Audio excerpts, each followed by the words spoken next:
Hello baby boys! I love Sims 1 so much, but today let's talk about the things I actually hate in this game. Number 1. No aging nor time concept. Yeah, Sims here will never age, not even a single day, unlike me and you. Well, to be fair, babies will age into children, but that's all. Your child will stay a child forever, and your sim will never become an elder. This also means there is no such thing as grandchildren, your family will just never progress, and that's pretty lame in my opinion. I'm all about creating big family trees and playing each generation, so it's really frustrating to me not having this option in Sims 1, because I actually love this game. Like, why are we not talking about Sims 1 anymore? This game is so amazing. Because our Sims don't experience time, I feel like the devs tried to keep us distracted by adding as much as they could to the game. So there is a lot of things to do and explore here. The game feels endless in many ways, but the lack of aging is really bad for me.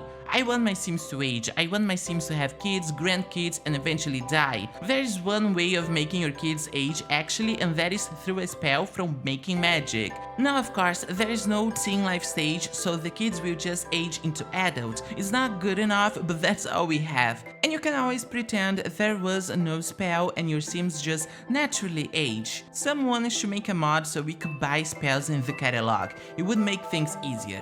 Anyway, next. I love The Sims so much, but right now I'm juggling college and a regular job. So could you help me become a full-time content creator by subscribing, liking the video and leaving a comment? My goal for 2025 is 5,000 subscribers, so please, I really need your help. A lot of effort and time goes into my videos and you will not regret subscribing to Creusa Sims. Now let's go.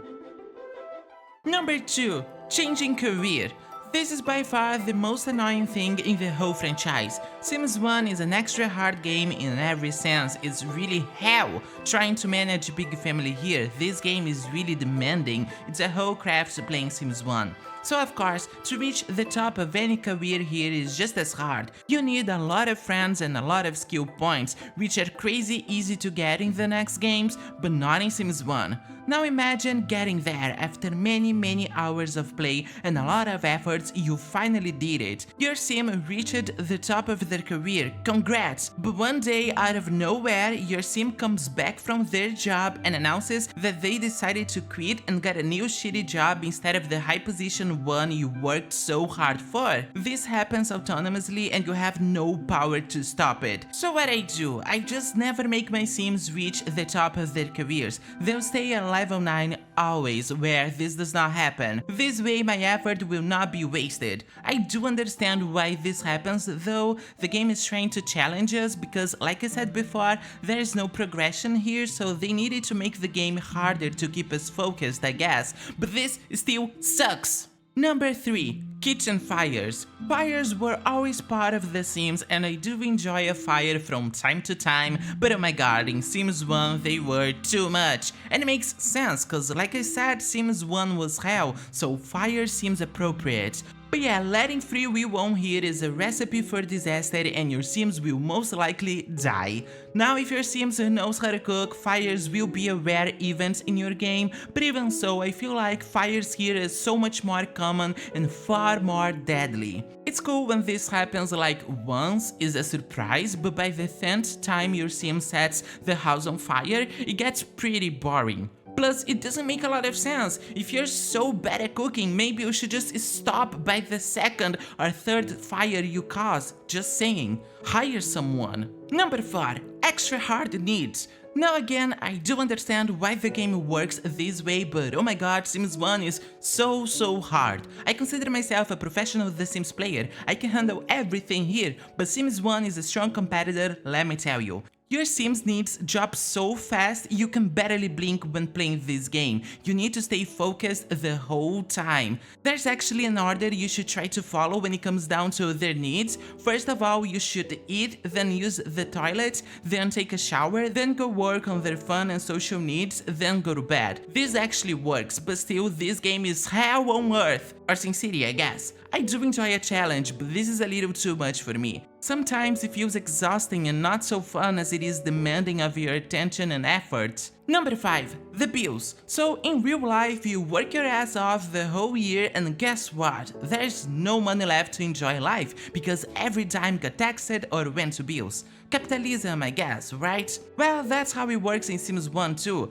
The bills are crazy expensive. We don't get paid a lot in any career here. Plus, you know what happens when we reach the top and the bills will get more and more expensive all the freaking time. Again, just like real life. I'm already oppressed by the system in the real world. I was hoping to escape reality instead of facing the same adult life problems but in 2D. I said this before, I know, but yeah, I do enjoy challenges. However, this is again too much. It would be better if we had options like easy, medium, or hard for the gameplay. This game is locked on hard for good, man, let me tell you. I feel like Destiny's Child. Can you pay my bills? Can you pay my telephone bills? Cause I can't, and I have kids, okay?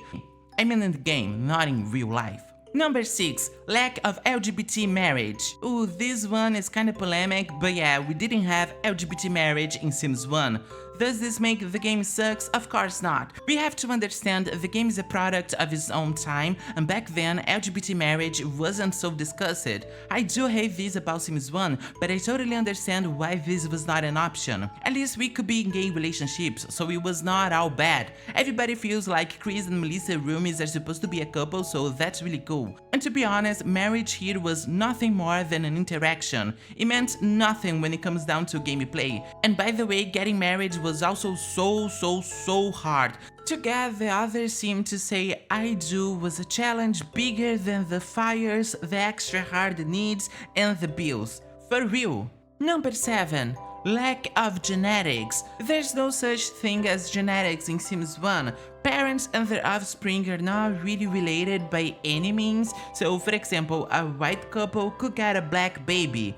I do enjoy the surprise factor here, I guess, but I still hate the lack of genetic, cause it's just not realistic at all. Now hear me out, I do get that this is an old game and to me Sims 1 is a masterpiece, but this video is about the stuff I dislike in the game, okay? I wish we had some glimpse of genetics at least, but no, not even family trees. So like, if your Sims children aging to adults with that spell I mentioned before, they will not be really related and incest can actually happen if free will is activated, so keep that in mind cause this game can get pretty weird pretty fast. But I still love Sims 1 to the moon and back. Number 8. When that bear kicks my trash can and wakes up everybody. This is so annoying because anything out of my needs routine will mess my Sims pretty bad. I do think the NPCs from Sims 1 are iconic as hell, probably the best ones in the whole franchise, but Claire the bear is just a bitch. You can place a basking hug in your lot to scare her though, and that's what I do. That's what your kind gets for waking up my Sims. Nah, I'm just kidding, she's a badass, but please just stay out of my lawn and out of my trash. Thank you.